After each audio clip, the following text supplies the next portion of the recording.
7 mars 2023, mesdames, messieurs, fidèles téléspectateurs, il y a Canal Congo en télévision, auditeurs, il y a 96.8 MHz radio, Liberté Kinshasa, Tokutani, Lissousou na déjeuner Nabino, il y a chaque matin rendez-vous des auditeurs, Nzambe, ici à Fongoli, TV Nae, Bozali de partout, à travers le monde, na 24 communes, il y a capitale Kinshasa, na Maniema, na Ituri, na Baïnyoso, Messana Koanabiso, à travers les mondes, na États-Unis d'Amérique, na Canada, à l'aide de YouTube, CCTV, Ralik officiel, Tozali Nabino Pona, Tolobela Congo pendant 1 heure. 1 heure, il y a échange, 1 heure, il y a débat, 1 heure, il y a proposition. Par rapport, il y a Makambouzali Koleka Namboka, il y a Patrice Emery Lumumba, Lelo, fidèle téléspectateur à Canal Congo Télévision, auditeur, il y a 96.8 MHz, un seul sujet à l'ordre du jour. Il y a débat, il y a Mokolo Lelo, parole, il y a Emmanuel Macron sur cesser les faits, il faut quota normalement en vigueur, Mokolo, il y a Lelo entre le FRDC et Naba M23. Est-ce que cette fois-ci, est-ce qu'Ozala une décision au Yerozala respectée sur terrain ou bien on va continuer à vivre effet au Yezalara matérialisé sur terrain après rencontre Nairobi, Bujumbura, Kenya. Est-ce que cette fois-ci, parole, il y a Emmanuel Macron, président français, voici là qu'on a dernièrement ici à Kinshasa et qu'on a matérialisé sur terrain entre le FARDC et le M23. Torosolo Lango, Nabino, Obomesana, Kolandabiso, de partout à travers le monde. Doudou Montiri, qui est un ancien des Mongafula, Azali, déjà sur place na Mongafula, Azali, Kolanda, na population Nyonso ya Mongafula, émission rendez-vous des auditeurs, des invités, Mokolo Yalelo, monsieur Médard Kankolongo, président national et parti politique Congo en avant. Mbote ndeko Médard Kankolongo. Mbote ndeko Maxime, mbote na kuluto ko présenter, mais na ko présenter était, merci. Mbote na Doudou Montira zaleki ancien de Mongafula comme sur pina matete. Donc azala na Mongafula. Azala na Mongafula. C'est comme ça. Voilà, merci Mingi toko partager le plateau Mingi pour l'intérêt du Congo. Surtout na kozela na 2 minutes particulières nanga pour na côté. Pour profiter directement, il y a pour présenter félicitations. Merci beaucoup Ndeko Maxime. Tozalina Ndeko Jean-Marie Kamenga, président national RDN. RDR, Ozali, parti politique, membre de la dynamique pour la vérité des urnes de Jean-Marie Kamenga. Mbote dans le cola. Mbote Ndeko Maxime, mbote na co-débatteur nanga, félicitations na élévation na dignité ya Zanango, tot komisaka Nzambe pona maswa sali pona ye. Et toko tondo pe ba auditeur na ba téléspectateur o ba kolanda biso.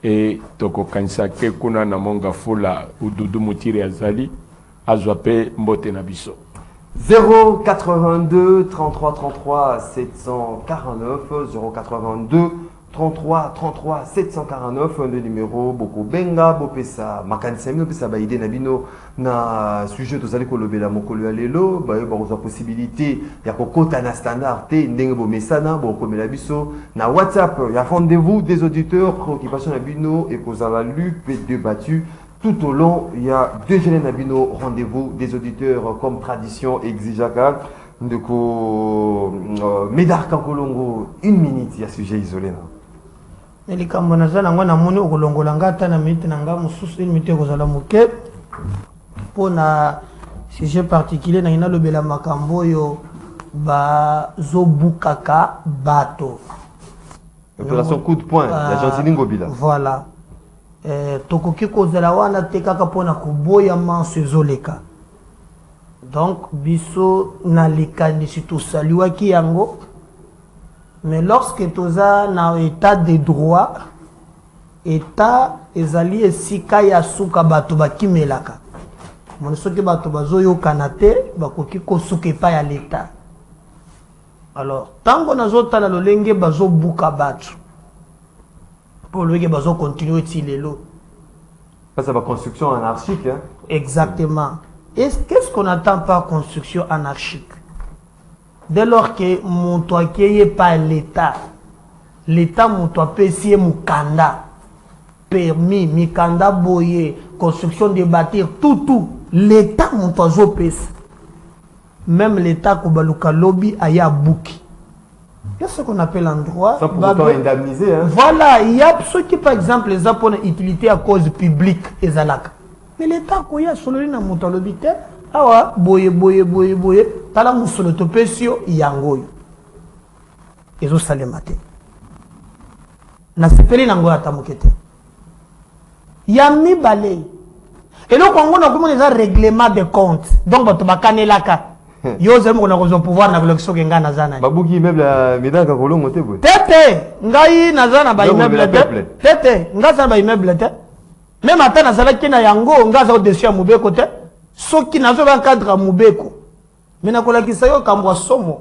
Keli kambwa ngo ya li 2 poids 2 mesures. Eza lokola eza suku de points te ko kanela ba. Donc je gogona ngobela bakanela kabatu yo tokozwa yo. Na kolakisa ke toza makasi.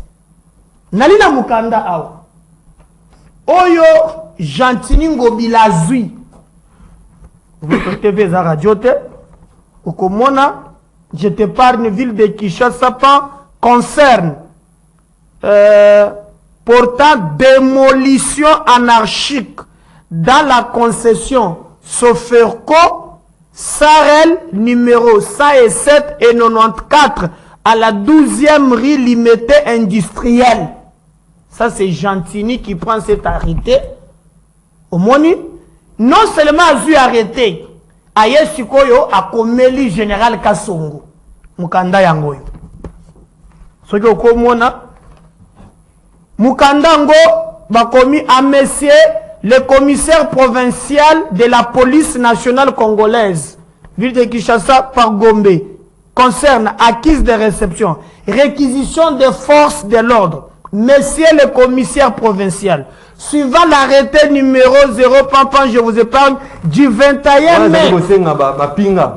Voilà, du 21 mai 2022, portant démolition des constructions anarchiques érigées le long d'un caniveau, un collecteur des eaux au numéro 94 et 107 du plan cadastral limité à la 12e rue, limité industrielle, concession Seferco. Je vous demande de mettre les éléments de la police nationale congolaise à la disposition de l'administration de l'urbanisme pour l'exécution du dit arrêté. C'est signé Gentini Ngobila. Non, entreprise était. C'est comme le 24 novembre 2022. Bayebisika Songo, atia ba policier, bakende kosala bakende kobuka. Nakati wana, c'est quoi sa concession? Banane batongi. Tozana mosmbayo, anandako na yekuna. Je rappelle que Tony Mwaba, Azapena Yekona, ce qui sont le vérité, n'a yé moko china Azapena Yepekuna. Depuis le 24 novembre. Kuna mago simbate. Bako simbate. Jamais. Basimbite. Te. Si vous n'avez pas tout likambo ya coup de pointe. Et ali makambo ya kokanela kambato, oto azali kambo solo. Depuis novembre, bakeo buka. Yango yonde konanga ko bakenga. Eso leki kapela. Gentini, so leki na Cherite, bende signature Gentini ko batuba mwana yango yo. Signature na ye yango yo batuba mwana. Kapela oké na victoire. Oyo kuna bazali ko buka. Oyo bakomeli général Kasongo. Ba yebisi atia ba policier bakende ko buka po batongi na collecteur do na bakanyu yango yo. Banda le 24 Kasongo zo kendete. Gentini le kakakonate. Sikoyo ba mamoyo bazo bundaka. Azuma musolo na yo muke ya pasi atongi mwa ndako nde Gentini bako mapasa na jekoko bazoseka buka bokende mokandani yangoyi bokeyi na 12e rue na kapela tina banzete zaki victime voilà banzete babuki banzete sikoyo yebisa ngai ngai etumba ngai na bundaka yangoyi très bien merci signature Gentini Ngobila bana kishasa bakomona ngo voilà omoni oyo réquisition voilà si Gentini tisini la tile loko songole kaka wana te na yoki na beto tour wana o koleka te basi bati ba policier solo ke bakanga yo tamuko kwanga batu mboka ngo ya bino moko ezela ka bobo ka batu mususu mukandani yangoyi Gentini Ngobila. Donc 2 poids 2 mesures. Merci beaucoup. Sikoyo Gentini, pourquoi bozo bukate na conscience forco? Pour ba dignitaire bazali? Non. La loi a un caractère impersonnel. C'est imposable à tous. Hein? À tous et qui pas kabilongi ya batute. Omoni ngai na kota na politique te, hein? Pour na que ça la blague te. Je suis en politique. Pas pour des camps. Non. Je peux avoir mes appartenances politiques. Mais l'injustice. Là où il y a le mal reste le mal. Merci beaucoup de Médard Kankolongo, Neko Jean-Marie Kamenga. Malouba Izali Penanga Moulayo. Matondo, Ndeko journaliste, nakanisi ke yango société oyo biso tozali ko vivre et il faut ko combattre biloko undengezo ko salema. Mais makanisi nanga comme d'habitude na kotinda ngo na bandeko na biso kuna na Nord Kivu bozo landa nini lekaki banda dimanche lobby na ebité lelo atane ba lobby cessé de faire ngo na midi soki ko salema mais nakanisi que na ben tempéri nyonso oyo nzambe abatela bandeko na biso mais bazala na elikia que mokolo moko kimia bonsomi et kozonga na Congo mobimba. Merci beaucoup Ndeko Jean-Marie Kamenga. 082 33 33 749 082 33 33 749 des numéros Boko Benga Bopesa Makanisa Bino Pesa Baide Nabino na ba sujet tozali kolobela mokolo ya lelo Ndeko Jean-Marie Kamenga au fongoli directement le kassa ya débat nabiso ya mokolo ya lelo c'est le fait négocier kolobama Emmanuel Macron azalaki na mokonza mboka na Kinshasa la capitale a pesaki parole nae par rapport à cesser les faits au faut kota en vigueur mokolo ya lelo entre le FARDC na ba M23. Est-ce que cette fois-ci ba imboka baloba été enfin décision et kozala matérialisé ko taper en vigueur? Ndeko Maxime ezali mutuna makasi po o ezambala ya liboso te o ba lobela cesser le fait kuna na est surtout na Nord Kivu ngai eloko liboso nga na kolinga koyebisa ba congolais que biso tozala toujours naïveté na kozwaka ba chaque fois quand on nous fait des remarques biso tozwakango netozo lunga tosa la défense pour la faveur na biso. Nakanisi que passage à Emmanuel Macron, maloba bimisaki na kin, ce qui au sali parallélisme na maloba pape abimisaki, je crois que eza batoyo peut-être balingaka Congo, mais peut-être biso to comprendre était, on est en train ya kopesa biso possibilité tozwa ba responsabilité na biso d'abord en tant qu'État et en tant que peuple. Mais biso chaque fois on peut remarquer que depuis que Emmanuel Macron est venu na Kin, quand tu vois les réseaux sociaux, baba lobelaka biloko mibale. Félix a recadré Macron et Macron na bandal. Mais profondeur oyo ya Macron a lobby contenu. Ya maloba na ye toti yango na mutu ya te. Quand il dit que depuis 94 nous sommes incapables il y a qu'organiser sécurité, n'a qu'à maintenir stabilité ya mboka na biso. Là, les Congolais ne sont pas là. Donc, et ça, interpellation, même l'élite congolaise. Problème est dit que le politique, c'est une humiliation pour tout un peuple. Nous devons nous mettre en cause. Pour le lot, biso toko komate, bana oyo ya kolela ka lelaka. papa babeti biso boya bosalisa biso papa babeti biso. Est-ce que ce n'était pas une façon aussi pour le président français il y a Sokola Maboko? Non, moi je dis Maxime. Oh, les lois allaient suiter même Maxime, à l'appui. yango na kokoma na makambo ya cesser le feu. Il faut que le rapport na niveau ya ba relation entre États et ça ba rapport y intérêt. OK?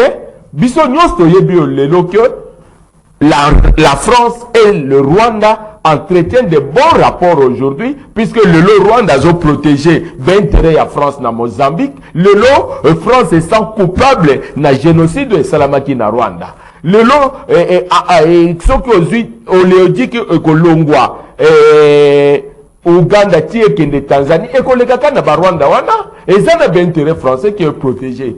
Donc biso en tant que peuple, nous ne pouvons pas croire que notre solution viendra de la France. La France est un ami, la France est un partenaire, mais Bisso en tant que peuple, en tant que pays, Bisso nous devons être aussi conscients et sérieux. Donc le lot Makamba c'est le feu. Mais Makamba c'est le feu. Il a respecté même c'est le feu hier. Il y a un affrontement entre les femmes. Qu'il vous dit pas, Macron est passé par l'Angola pour quelle raison? Macron est passé par Luanda pour quelle raison? Il savait que le médiateur du conflit est à Lorenzo. Il est allé prendre Bavi à Lorenzo. Sur le plan diplomatique, est-ce que tu sais que les M23 Bazaki na Luanda? Lorenzo a donné... le M23 a donné des garanties. Donc le Rwanda a envoyé ses émissaires à Lorenzo pour calmer peut-être cette tension. Mais aujourd'hui, Macron vous rassure que les 7 à midi, c'est le fait Zoband. Entre-temps, les M23, le Rwanda a fait des sommiers pour Yakobotola, quelques bamboka, banda dimanche tu lobby, babotoli quelques bamboka, pour baser la position de faible, il y a force. Mais quelle est la situation aujourd'hui? Oui, c'est le feu Zosalema. Mais après, c'est nous qui sommes floués. Puisqu'après le cessez-le-feu, pour organiser un retrait total. Non, Bako s'habille sauté. Après, c'est le feu. Kinshasa doit négocier maintenant avec les M23. Kinshasa doit négocier avec les M23. Donc c'est ça la position. Na logique, ngai na boyi lelo. Cette hypocrisie de notre gouvernement. Il y a qu'à faire croire toujours dans les Congolais que nga na boyi mais il y a ça la makambo mususu. Je vous dis que est la EAC, est la France, est la médiateur, il y a conflit, le Congo, la République va négocier avec le M23. Merci beaucoup, Ndeko Jean-Marie Kamenga. Médard Kankolongo, est-ce que vous allez optimiste quand il y a effectivité cette fois-ci, il y a décision, il y a cessé les faits, na front, il y a bataille? Jamais n'a qu'au croire. Oyebi baye basale ou babengi relations internationales. Bakoyebi sayo ke État zalakanamite, État zalakana enemite, État zalakana ba intérêt. C'est ça même le rapport Unisaka ba État. C'est pourquoi au communiqué ennemi à lobby, quand on a mis à l'élo, aujourd'hui on parle de France, na Rwanda, basala ki ba ennemi à Kosakanate. Et aussi, nous avons toujours les Cambouana, un pleurnicheur, c'est un défaitiste. Merci. Donc, lorsque Bisso Tokobanda toujours les autres, mais pas nous. Macron, le diable n'est pas ailleurs. Faut chercher le diable ailleurs. Nakoya na makambo Macron. Nazukoya na makambo Macron. Bango pas la responsabilité. Na ozo komela Bisso. Déjà 1994, il y a une opération appelée l'opération turquoise. C'est la France qui nous amène formule à un conseil de sécurité. Et c'est le début du commencement. C'est la France. Déjà en 1994, le conseil de sécurité, opération turquoise. Il y a capable de restaurer. Mais exactement. Bangonde baena formule wana, bangonde baena formule wana tokotisa et d'ailleurs ezalaka te ke ba rebelle bakota na mboka ya batu na minute. Les Isabelle Lokota, bah réfugié. Allez, je dis, bah réfugié. Bah kota qui est pas nabi, son ami Ndouki. On a couru à l'Ikambouandengewad. C'est la France. Et dans les plans étaient déjà préparés. Exactement. Mais qu'est-ce que nous avons aussi fait? Banda 94. Tilelo. Là, il a raison. Parce que hier, la première phase, 94, arrivé à 97. Mais ça, c'est la malédiction qui tombe. Nous avons connu dans ces pays un Rwandais qui s'appelle James Kabarebe, chef d'état-major dans ce pays. Nous avons vécu des Rwandais dans ces pays qui ont commis crimes contre l'humanité comme des Bosco Tanganda. Avant ce pays aujourd'hui condamné comme un Rwandais, mais général armé Nabiso. Nous avons connu des choses. On n'a pas pu organiser notre armée avec cette complicité de la nébuleuse communauté internationale, mais les Congolais peuvent dans le Koso, Yambongo. Parce que cette histoire s'est faite toujours avec la bénédiction interne. 20 ans, 25 ans. Regardez. Est-ce que tu as vu que les là, on est sur le gouvernement, on a vu ça, alors, c'est là on peut critiquer Félix, mais il faut l'encourager à point one. Ce qui a affaibli notre armée, Kabila avait un système ici, il y a mixage, brassage. Il suffit seulement 5 personnes, Balamukina Tongo, Basumbika 5 minutes, lobby, Bakoti armée. Bakoti colonel. Et puis ce qui m'étonne, Moutouako na grade. Et c'était comme ça. Bakokota na armée, Bonji Mabango na grade one. Grade one, on a une rébellion. Voilà. Aye na armée, atika na grade one. Atika na ngonde one. Tant que Makambo M23 est bandit. Est-ce que il ne faut pas nettoyer maintenant ce genre de personnes? Mais c'est l'armée. Il faut extirper, mais ça Makambo ya sécurité Maxime, mais ça le col émission sur la plateau à télé, ça Makambo sécurité. Yo mona kité ya babande ko changer chef d'état-major. Oya kité ke ans bakangi ba généraux muso bazana makanda. Yo kité. Ça se fait pas par un coup de bateau machine. Mais il faut être dans la durée. Et nous encourageons. Et au commun que banda kaka Tshisekedi a lobby to boy pour cette fois-ci. Regardez même l'Assemblée nationale. Mbosso bazoki une résolution koloba ke parlement et pekisi que mutunyon sokoki kozala azu munduk aye pokota akokota te lobby bakangi un député national ya groupe parlementaire président groupe parlementaire na Masisi aza dia Masisi bakangia na Gombe na ndakuna na Gombe na Minduki na Nord Kivu pe na ndakuna ba Minduki. Alors regardez que jouer pour le Congo un député national le peuple toi ça dit que ça là j'ai à Munguna yo le big faut que stripper bango non mais ça c'est pour te montrer que c'est pas par un coup de bâton magique il faut entrer maintenant réseau citoyen Mbosso le bagi chers collègues quittez le groupe place na content na Mbosso te place one. C'est Yayebi, Ayebi,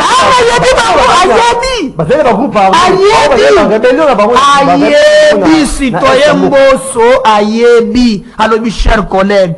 Yo monite moko murugabu soki murugabu atelema pe nani non ndenge zawana psito kolinga te c'est pas normal il faut qu'on tika ko sa chance murugabu bino boye awa toboyi za bisote makambo ya ya trio batu bazotra batu na bilongi minorité mais quand même tango kuna niveau ya assemblée nationale biso ba kolombo ka tolobi ke ba rwandais olo bazana ba groupe armé c'est fini ba porte en armée yo ozu parole na assemblée nationale muruga koloba ki ndenge zawana non c'est pas bien tout ça c'est que makambo oyo Kotela yango en fonction de Tshisekedi, ils ont biaisé le débat.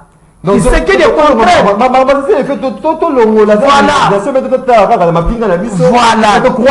Il ne faut jamais croire dans Macron. Macron a construit la politique de la France. A défendre l'intérêt français. C'est à nous maintenant de nous assumer en tant que peuple.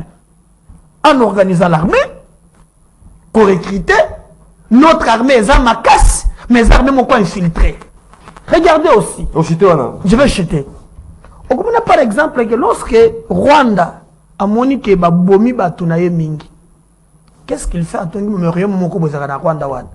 Lorsque okoleka kuna, montonyon se fait C'est incliné s'incliner. dans mémorial. Mais nous, on a tué 10 millions de morts. Qui nous empêche aussi? Il y a un jour, Tokoma paix, Tokanisa paix, tout célébrer nos morts, pour que le monde d'Oubaye Bakam, qui nous empêche? Regardez Moutolokola Mamadou Ndala, qui a fait des exploits.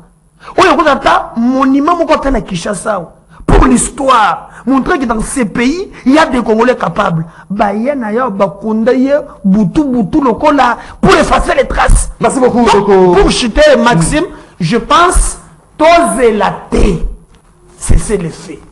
Tozelaté Macron, tozelaté Angola. Nous, FRDC a continué FRDC. Contrairement, président le bien en non, au Bazu Bamboka, non, mais il y a une semaine, notre armée a récupéré plus de 12 villages. Merci beaucoup. On ne communique pas sur ça. Merci beaucoup, mais mesdames. quand l'ennemi fait quelque chose, Là, on relie. Non, c'est pas sur le exactement. Et ça, c'est les Rwandais fait. Merci beaucoup, Ndeko Jean-Marie Kamenga.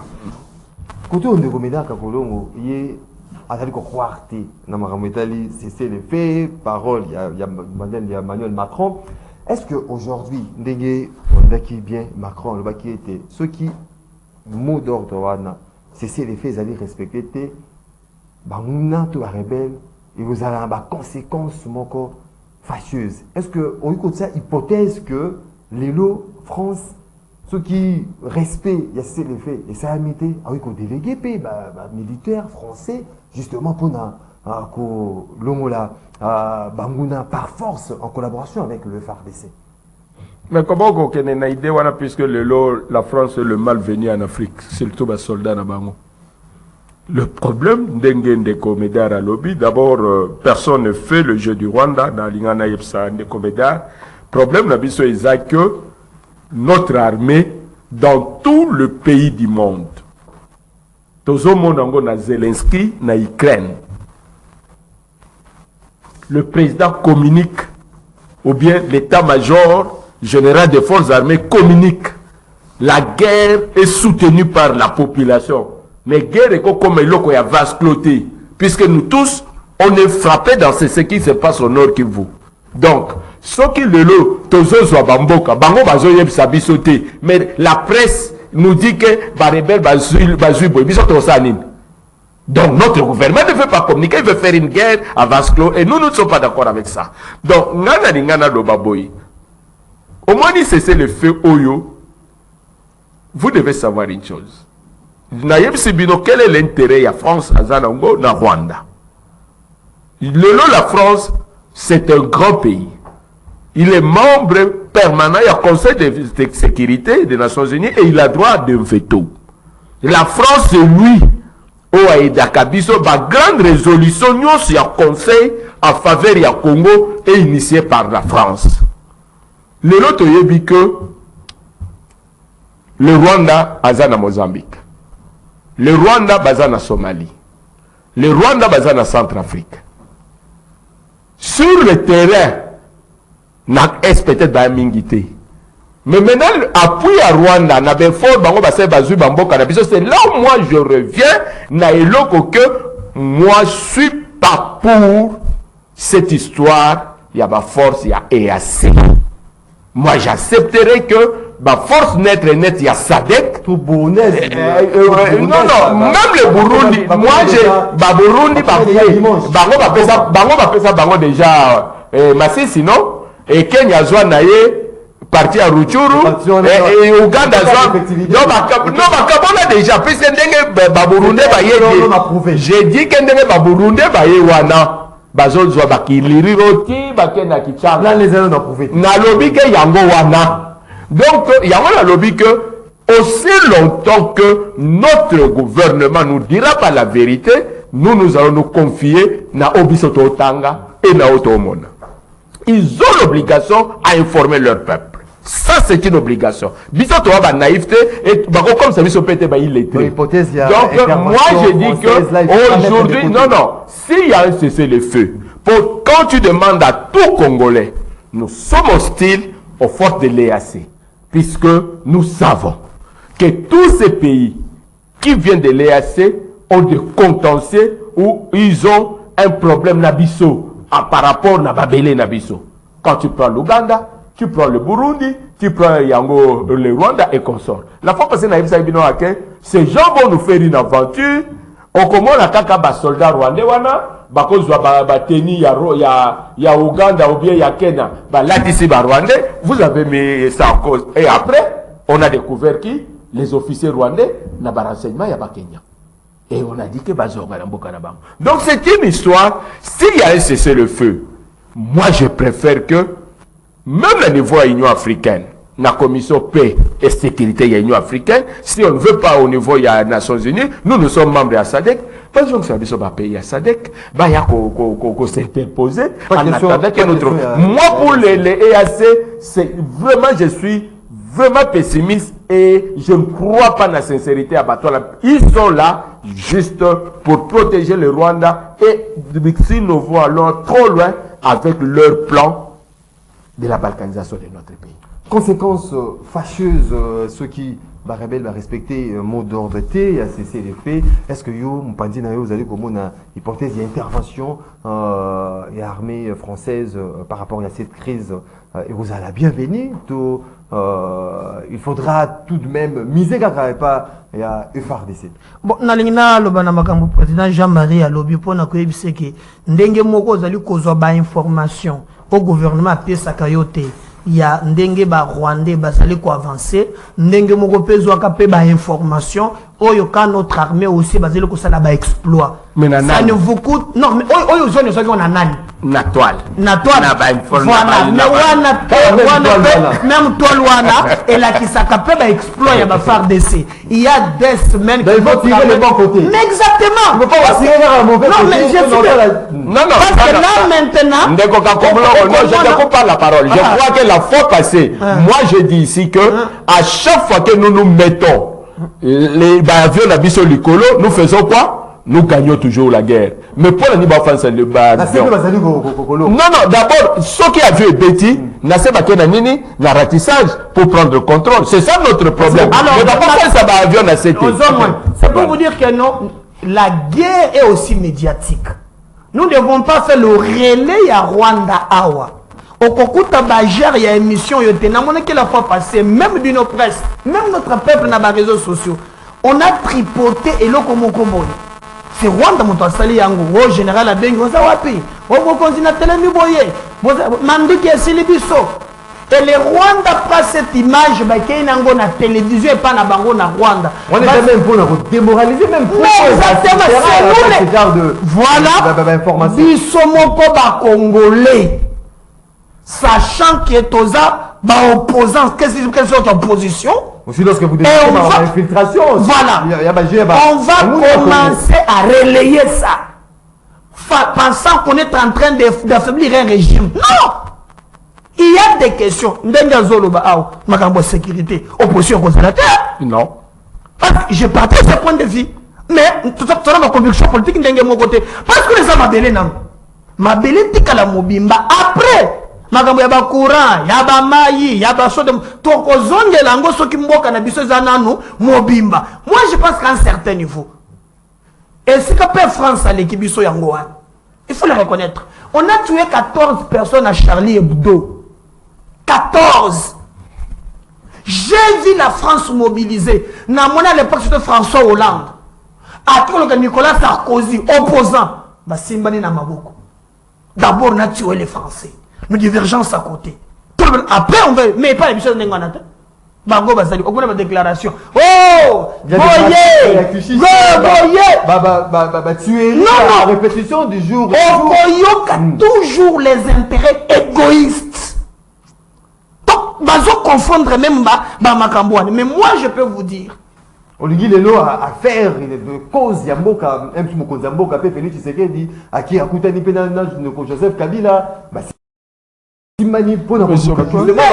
Solution nalobi boye ngai nalobi te ko parti tate to kotika la démocratie on doit critiquer Tshisekedi parce que la démocratie c'est la contradiction nalobi te que tous most une politique à Tshisekedi non mais nalobi na likambo ya agression pour tout le monde va dire que Tshisekedi a coûté cette situation Ça date pas d'aujourd'hui. Et les efforts que Tshisekedi a Kosala, tant pour la sécurité à Mboka Nabiso, nous devons l'appuyer sur ces points-là. Papa, toi tu ne sais pas lorsque Kagame Lingi va négocier. Tango bayaki Kagame lobi que non, tozana 100 personnes bazana Uganda pour bozo bango. C'est ça lobi te, to vérifier. Bango bango to 500. Donc bazo 500 wan. Baya na bango, ba musuba kota na armée, ba musuba kota na administration. Ba musuba alors, comme il refuse cette histoire, d'abord il a si bien dit même l'Assemblée nationale il y a une décision qui pose alors se poser dans ma réintégration maintenant ils ont une menace pour le régime Kagame. Ce qui est Kamboa ne salamité et que mixage et quantité c'est que Kagame a dit c'est que donner avant n'a pas monté ba groupe c'est que échoué et même les opposants parce que c'est pour le moment Kagame a le batatu n'a pas qu'on le bat trop si vous regardez même son opposition aussi monte donc à en face il a fait un régime naïf. C'est question de vie ou de... Il a menacé à Zogoma combien de fois? Ceux qui vont saliter n'a pas Zogoma. Ceux qui vont saliter n'a pas Zogoma. Les lois sont de Goma. Bah, vous ne savez pas. Ameki Baripou. Donc, mais n'a pas qu'on se prête même 1 centimètre. Est-ce que l'intervention française n'a Ferro, ils la bienvenue? Au lieu, par exemple, la Guinée, mon tour a Doumbouya. Asa français, non? Na Bengali France. Na Sahel, n'en parlons pas. Na Mali que tu vas passer dans mon meeting même bah bazan administration va évacuer et pourquoi nous a révolu au moins ni tout truc complexe soit moi le monsieur dans une assemblée nationale bazo bo pour ne kokota na nini il faut la gana tenue de vide journée ba kokota te na monya sonya rolé aya na kilote na jaquette ba cha RFI à côté. Mais pas non, veste, cravate. Voilà. Chemise, cravate. Voilà. On a accès. Et comme tout chacun a tenu policier, messieurs, les autres, bas en tenue de ville, Sonia Rolé, en kilote, n'a pas combien réfi. Il faut à côté. Pas à Mundele. Lorsqu'il y a un niveau de mécanisme, il y a un esprit paternaliste. Voilà. Ce que tu comprends, c'est Maxime, Hazard et l'autre côté. Mais Sonia Rolé, François Soudan, non, c'est pas ça. Commençons nous-mêmes en tant que peuple, nous organiser à défendre nos intérêts. Merci beaucoup. C'est ça l'effet. Na bandeli le sous et que ça les maté. Confiance à ma fille. Et non, et assez. Yango nazo senga va continuer à recruter. On peut profiter na moi le Koutawan, Akalmi. Côté bozo somba minute, côté bozo recruter. Mais que France, le couta ya mounene, pas pour ça rien. Ndeko Jean-Marie Kamenga 2 minutes à côté de rapidement Jélas. Mon gars c'est que Ndeko Medar a lobby Lokomoko que après attentat il y a Charlie Hebdo, le président Hollande a fait appel à l'ancien président. Aujourd'hui, je crois que chaque fois que nous venons ici, même la déclaration Macron à Outikolobawa, moi je dis toujours que cette guerre n'a pas commencé avec Félix, et Félix est cause à la tête comme si Alingia Memango Yemoko comme Kourouz et Yaye. La fois passée, j'avais dit ici. Ah, mais mon roi Kourouz et Yaye. Et ça y a été. Problème, c'est pour tous les Congolais. Et le même Babiloko Macron à lobby, à Wanakin, si nous, on était un État, Oyo, Balingi, Mboka, Oyo, nous devons totéléma. Donc, au téléméza, tu raisonné 2 fois. Mboka, Ngoto, Memango, Wapi. Donc, ce qui signifie que, il faut que, ah ouais, ça problème, la classe politique, c'est que les Congolais doivent se parler. Tous maintenant, viso ya sika ya Congo. To Memamboka Oyo Wapi, biso tokotika mboko oyo na modèle nini. Puisque aujourd'hui nous sommes sujets à Outi Olobeloko ya makasi yawa. Quand tu vas na Rwanda, la première chose, on t'amène na mémorial ya génocide. Oui, mais quand on t'amène na mémorial ya génocide, au taliba ba mitu wana, ba crâne wana fandi, tu deviens quoi? Tu deviens démoralisé. Quand tu es démoralisé, tu es déjà frustré et tes déclarations à ton yaki n'a excès des ailes. Et Kiti. Non, c'est Kiti, puisque tu te sens déjà coupable que je suis victime de Loko Ezawana. Macron a dit ici, nous parlons de 10 millions de morts. Nous n'avons pas d'historien dans ce pays où le gouvernement peut mettre une commission, va travailler sur cette histoire de l'Est de la République, va monter, nous connaissons le massacre à Bakakobola, Banini, tout ça, Babiloko et Samana, Équateur. Est-ce que ton documentaire, Yango, pour te vendre à la communauté internationale, reconnaître les génocides congolais? Donc nous sommes là, c'est pour te faire voir que nous sommes dans la distraction. Macron a yaki na Boutou. Le peuple a dit que Macron a compté à Congoté. A compté na Boutou, Abimi na Boutou, mais Macron a joué un coup. Macron a kédagi na Bandal. Na Boutou. Macron ba yamba qui était. Macron ba yamba qui était. Puisque Macron savait que na kozwa bango wana. Là où ils sont distraits. Amemaki biso na akendaki na biso na Bandal, atamboli na makolo, bato basepeli, bakangi ba photo. Macron a tenu en open la télévision en France. Je ne suis pas populaire. Merci beaucoup, Rondoko, Jean-Marie Kamera. Et comme un moment, il y a des téléspectateurs, des auditeurs, on a vu ça de partout à travers le monde. Donc autant un message, il y a Imboka pour rapidement. Et là, il y a Standard. Bonjour, Ezanga, les cadets, Mandalako, depuis Bandalungwa. Botune la biso, Grand Kakolongo. Solution nini, Macron a éli biso. Bonjour, Ponanga Macron égale Kagame. Peuple nyonso ayebi sauf Fayulu nde ayebi te. Papa Matondo depuis Mongafula. Bonjour, ezanga les cadets poto monaki koya ya pape eza na solution. Mais solution tisikoyo eza kakate. Bonjour, papa Medar Kakolongo okenda wapi. SC PT, Poste et Koufi, c'est l'homme ministre, il y a portefeuille, il y a PNT, TIC, na complicité, il y a DG, Moussete, il y a SCPT, Bassigné, Mukanda, Babomi Société, il y a l'État, il y a 2500 travailleurs au profit, il y a société privée, Socof, il y a 10 travailleurs financés par Banque mondiale, Oyezali, sous balkanisation et télécommunication, na RDC, Mawa. Bonjour, rendez-vous. Le président n'hérite pas de problème. C'est supposé qu'il les connaisse avant d'accéder au pouvoir. C'est pourquoi il demande d'être voté pour corriger ces problèmes. Incriminer les prédécesseurs est une solution facile et médiocre. Ce que Macron a dit, c'est vrai. Veillez le Peli, Colbert depuis Limité. Bonjour Maxime, et ça la face pour le gouvernement au Baza na souci, il y a peuple T, Gentini, na ministre nae, Baza, Bazali, Oulié, Bamema, ba solution, na ba problème ya population, bango Bazali, au bâtissa population, kaka na pasi. Eza Sony, Gentini a yebi, et loko Azali ko salate, Macron a lobby na bango vérité. Luka, Diable, Libandate, question, roi de Belgique, Aïe, Pape Aïe, Macron Aïe, Baka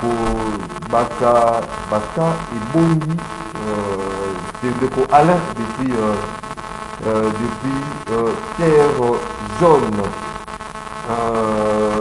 Mais le président Macron a bien parlé que nous devons prendre notre responsabilité. Zabiso Mokole, Toko Pesa Mboka na biso Kinya, eza France T, eza pe force ya EACT, Tala Neti Makambo ezali koleka lelo, un député national infiltré, traître et trahi le peuple de Serge Bombito depuis quelque part. Ok, rapidement, il y a Standard. Allô, bonjour. Nana Lobaboui, vraiment Kamenga, je te félicite un peu, moi analyse d'ailleurs. Nana Lobaba frère Nabiso a Fayulu. Au moins Fayulu, guerre à Congo est a félicité. Depuis 94, on n'a pas pu organiser. Ceux qui travaillent le lobby 18e il y a 18e année à Kabila, faut pas nous s'en prendre. Oh Kabila, vous le pesant. Mais guerre est bannie à Kabila, Moutafen, Rwandais, tout ça. Et puis, Fayulu a Félix Azana Kagame. Vous êtes la politique nini. C'est pourquoi nous avons Fayulu aza étranger, aza ndeko na Merci beaucoup. Pas de questions. Il faut élégance, hein. Élégance, les alatants, vous allez qu'au benga, s'il vous plaît. Botikalava, vraiment, n'a pas fait, la qui s'appelle. Alors, bonjour, Ndeko Maxime. Bonjour, Ndeko Médard, na Jean-Marie Kamenga. Lelo, eza akola conseil na zopesa ba politicien. Ba politicien, o baza na pouvoir. Bazaka na opposition. Bapesa ta proposition mon côté et pas Kabila. Lelo, bango bakomi ko déclarer que opposition esala ke loko pe bango tango bazaka na opposition ba meda akankolo. Ayeb sanga IDP sa pesa proposition. Bato pe baza na opposition, s'il vous plaît. Bo sala pe bien pour bino pe un jour boko koma na pouvoir. Bon la teke boye na boye parce que IDP a edaka Congo te tango bazwa ka goma IDP sa sala ka fête. Nani na papa Etienne basalaka fête na limete mboka ngo ezalaka mboka te lelo kaka nde ekomi mboka pole bino ta medal. Merci beaucoup sur Bengi Bisso pour résumer hein ma c'est bito na 40 50 pendant vous allez carité le dire ainsi. Allô bonjour. Oui, ndeko au bal depuis OK. Massina.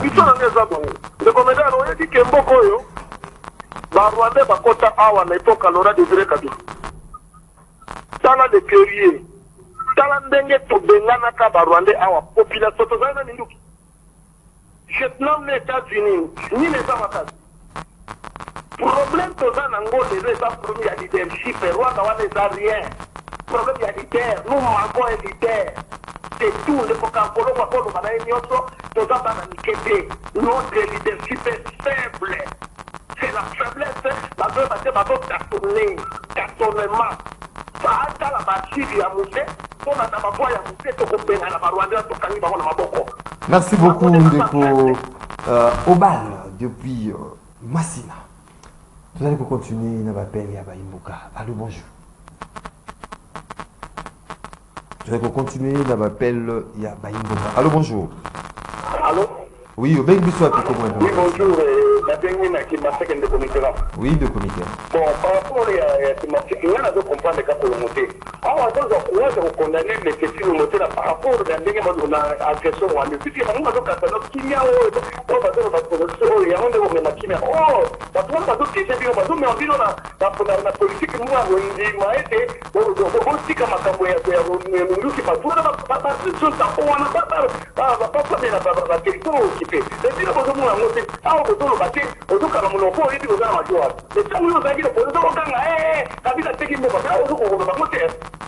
Merci beaucoup de Mitterrand depuis qui Manteke 082 33 749. Allô, bonjour. Oui, le Bengi Bisso comment est ma question. Bonjour.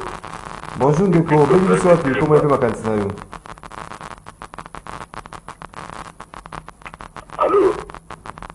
Merci beaucoup ceux qui ont béni au monde déjà compteur dans les alliés au Tambola, c'est-à-dire aux alliés déjà en direct 082 333 749. Allô, bonjour. Oui, allô, bonjour, Ndeko Maxime. Oui, au Bengi Bisso comment est ma question. Ndeko Persiste la commune à Kassavou. Oui, Ndeko Persiste. En tout cas, nous allons nous pousser. La pinga Ndeko Médard en Colombo. Diplomatie à Chissanti Yangoyo. Tant que mon président France a dit que ça l'ambiance na bandane, peut-être diplomatie à Chissanti Botali Sadiso.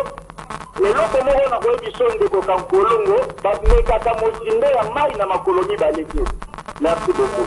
Merci Ndeko Persiste Motamasese. Mosinde ya mai. Merci au mambo makolonie balé, mais OK it. Allô, bonjour. Merci. Votre frère invité. Oui. Oui, Ndeko Ira Chomba les grands géants. En tout cas, Makambuya Akalina Est na moment où exact. Na ba information na landi na tongo ya lelo yo. Ba attaquer biso côté à ça que le secteur à Ruchuru. Donc ba pour ba pour ételer ba mboka kutu mushi na ko ba kombote. Donc Akalina exact, c'était le président en côté. Wana nous allons pas na endormir biso. Et puis, nous avons dit que mais en quelque moment de ça, ma FPA, il y a un gouvernement congolais. Il a remarqué que le financier de la SPA est un mini, sikoyo babanga molenge wana oyo baza na fonction bosi bolongoli bango bobino bozolo baza oyo kabila yaka na barwande kadi awa metongonaka de 14 po babenganaka bango. Merci beaucoup Ndeko Irachomba depuis Kalima. Toujours des intervenants dans divers rapidement de ça. Allô, bonjour. Alors, de la question de la de Combotan. Oui, bonjour. Ah, ma camoufle qui se fait dans le milieu de la haute. Tango qui se fait dans la canne, la place est pas à gagner. Est-ce que la Congolais a beaucoup de moyens de la quitté, elle n'est pas à gagner. La Congolais a eu qu'à faire, elle a dit à la Manoana, je l'ai à du procès au bout de la pile à tout le monde. Le gouvernement qui se fait, elle est condamnée. Merci beaucoup. Tout de suite, dernier intervenant pour autant avoir un message Mickey pour tout sur le plateau. Allô, bonjour. Allô, bonjour. Oui, bonjour, la dernière personne, voilà, le côté. Oui, du coup. Là, on est au terrain. Moi, on ne parle pas. Qu'est-ce qu'on a fait pour ce là? N'est-ce pas au terrain, ce qui est passé, c'est ma petite polo. Na solo terawani nani sana kati azone machine solo ekitana pas ta tete comme si na tete nani pesa nani ta bongo pas arrêter contacter par rebelle la sombo maman mboka o ko tu mo ba kongo na tete le ko tu la o nani so nani te tu mo kongo ko ma bo ko ça ko pouvoir ba ko ya la sala comme ça. Merci beaucoup Ndeko depuis Lingwala. Bonjour Maxime, Yebisa Ndeko Médard que président Zelensky Kuna na Ukraine azali pe ko communiquer et puis asengaki ba arme na ba état mosusu bango soki fachi a communiquer biso makambo ya est mabe ezali wapi Marc Kilembi de Maloko depuis Canada na Ottawa. Azali en direct. Bonjour Maxime, Papa Kaming Azali na raison pour le gouvernement Azali ko communiquer té na opinion. Les communes Radongo depuis Monga Fula. Bonjour Maxime, pour le gouvernement na biso Azali ko ça la hypocrisie tant que balobi pas de négociation na ba rebelle il y a M23 Gustave depuis Ngaliema. Bonjour Maxime, nous avons invité. Il faut que le gouvernement et la RDC soit la responsable pour Kolanda, la force et EAC et le Komoko et Kosala Mate. Bango, Bakoya, pour na intérêt na Bango, mais il y a bisoté Rela Ngoy depuis Belgique, na Bruxelles, Ouazali, Kolanda Bisso en direct. Rendez-vous l'auditeur, cessez les faits, mais et le Komoko T, Ezali Kosalama. C'est depuis 20 ans que Balo Barakaka et Loko Moko Tito Komi Nabande Oyo. Rifin Vindulu depuis Bonda Lungwa to Sili Sanabaye Bakomela Rabiso na WhatsApp rendez-vous des auditeurs. Bonjour de Maxime, cette décision de cesser les faits n'est pas une solution majeure pour notre pays. Comme le dit un proverbe Kuba qui dit que c'est lui qui attend une aide chez une autre personne. Le marché s'effectue pendant la journée. Prof Mohamed Mikobi. Donc Maxime, Naza d'accord, Namedar, Kankolongo, il faut Andima. Il y a solo que le gouvernement ne communique pas. Bonjour, Maxime, et Linga, Jancy, Mata Dupré, il y a Asbel, tout Tchangou debout, ceux qui soucient, il y a qu'à se retirer. Ezalinde le 6 mars 2023, combat Ilunaki pour s'intensifier. Surtout que le président Macron a tout à fait condamné Rwanda. Merci beaucoup. Nous avons effectivement dans le plateau tant de questions. Balimboka, à travers le monde, vous allez pour la déjeuner. Rendez-vous les auditeurs. Le comédien Kakolongo. Nous retournons à Motunate. Population, déjà dit Motuna. Yo, bon, moi je pense que tout le bien dans la démocratie, nous laissons tout et chacun de nous, mais c'est le rendez-vous des auditeurs. Quand on leur dit que nous devons être ensemble, Kabila, Boyna, Boye, Kabila, alors Donc totika sikomboke kende ça ezali réflexion moko o ezanga mutuna makolo, mais le plus important moi nakoyebisa bandeko na biso ke Kabila leki Tshisekedi a koleka bato nyonso bakoleka, les hommes passent mais les institutions restent. Le plus important c'est de nous unir autour de l'essentiel. Na makambo eza sécurité na intégrité ya mboka na ngai ngatala kaka politique te. Moi je sais que makambo tozana ngolelo e bandi na Tshisekedi te. Tshisekedi batango bazolo bakeno il prétend que tango akoma ki mais oko prétendre kokoma mais certains kota na ba réalité mais en appliquant plan ou bien pour programme à gouvernance okota na bambish likolo. Aujourd'hui moi je pense que Congolais nyonso oyo azali conscient ayebi na lolenge Tshisekedi akobunda na Kagame esengeli topesa ye maboko pona nini parce que ce qui tali très bien aujourd'hui même il y a des plans de l'élimination physique ya M. Tshisekedi. Kagame veut bâtir les couloirs ndenge zelaki liboso ce qui a lobby oui et ça oui ça lobby non etikala non ça veut dire là si bien elle dit que non il a fait beaucoup du mal au Congo mais avec moi ça ne passera pas. Donc ce sont des choses. Mais elle lobby teke. Manso bazo reprocher. Oh tango toloba ki courant. Oh on les a débat moussous. Hein? On les a débat moussous que nous allons tracher à l'interne. Mais pour le moment, moi j'encourage nos forces armées. Nazo senga ba pesa bango makoki. Nazo sepela surtout que nos services d'intelligence. Ndé ba niko kanga ba député wana. Baza pa ebele. Bakanga qui joue député avec siège dans l'Assemblée nationale. Mais exactement. Alors on va secret maramunyoso. Mais on fait ça alors on fait comme bunguna. Azali pe la groupe rebelle naï. Mais on a dit que bon ma congolais na est. Mais quand les gens disent que non, le régime c'est le qui tobosana. Ngan inconscience wana na mona omni muntu po il a un problème peut-être un opposant mais mutu en tout cas c'est quelque chose qui ne passe pas. Donc on vous a dit qu'on vous a infiltré depuis. Et c'est ça que mon l'élection, c'était la CENI. À l'époque, c'est qu'il y a participé à l'élection. Mais non seulement que Bakangi Moko, mais Murugabu a l'équipe à la mingi dans l'Assemblée nationale. Oui, bien, non, mais Murugabu. Hein? À lobby, que on y a un kanda, zoko kata, zoko comprendre comment l'Assemblée nationale a koki kopé qui s'est rebelle beaucoup en armée.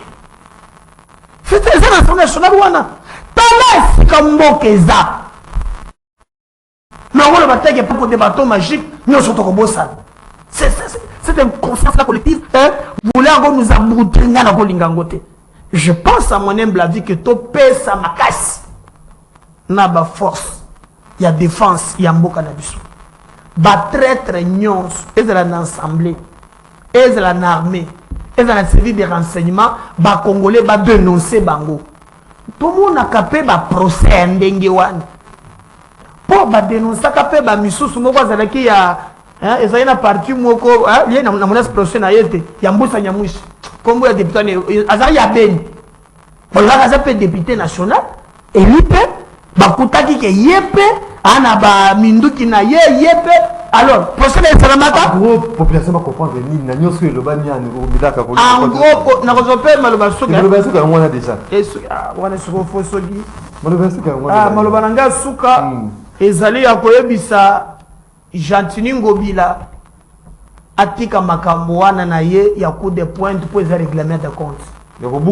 Yako buka. Démolition. Soki Gentini yo ya solo okosala musala pona population na tuni yo signature na yo yangoyo.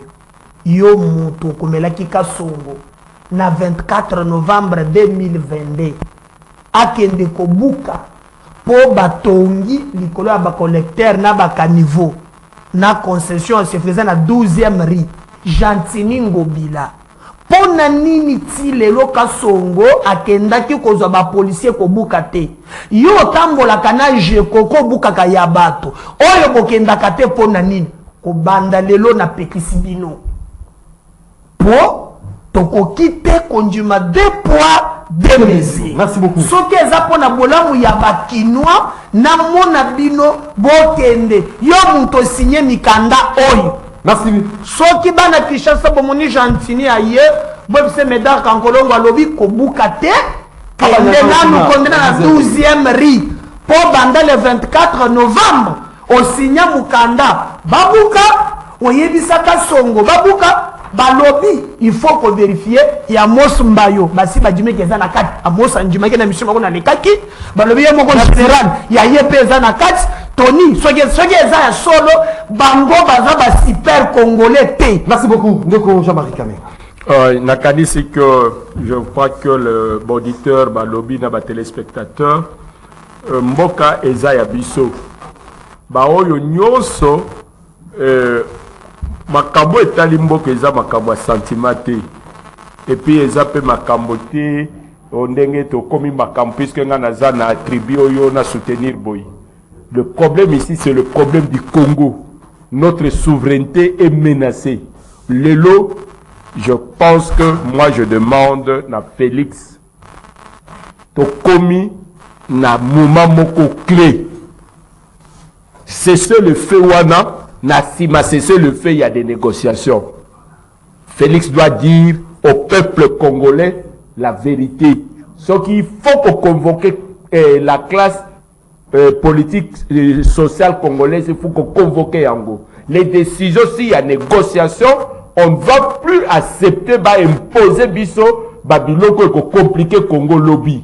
Si même il faut passer par un référendum pour biso peuple congolais à s'inscrire que ton dimi ba proposition ya négociation wana toke na référendum so to boy to ko sa langote mais entre-temps renforçons notre armée et nous devons être sûrs que aujourd'hui avec nos 9 voisins nous devons être toujours permanents à faire la guerre puisque tous ces gens envient notre pays.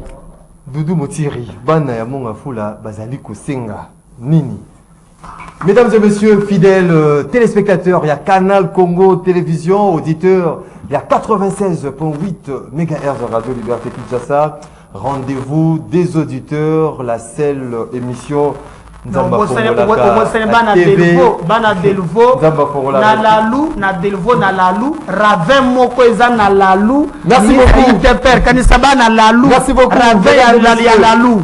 Rendez-vous des auditeurs, la seule émission Nzamba Fongolaka TV à lundi, ce qui est Sili à Kangiba TV à Keiko Pema. Rendez-vous des auditeurs et Sili à Watozwaki Sengo Yakoya Belabino Mokolo Lelo Ndeko Médard Tankolongo, président national ya Congo en avant, monsieur Jean-Marie Kamenga, président national ya RDR Nato de Bino Botondi. Merci. Vous avez qui est belé de partout à travers le monde. Merci pour la participation à Bino et attention soutenue émission qui est réalisée par Moro Njambe. Dieu merci qui faut avec la régie d'antenne télévision, Onésime Singani régie d'antenne radio, héritier Toubila nous derrière caméra, Dadi Kusaka na standard, Alain Kabongo na web, Doudou Motiri à la production. Tokute Nabino, Mokolo Alobi.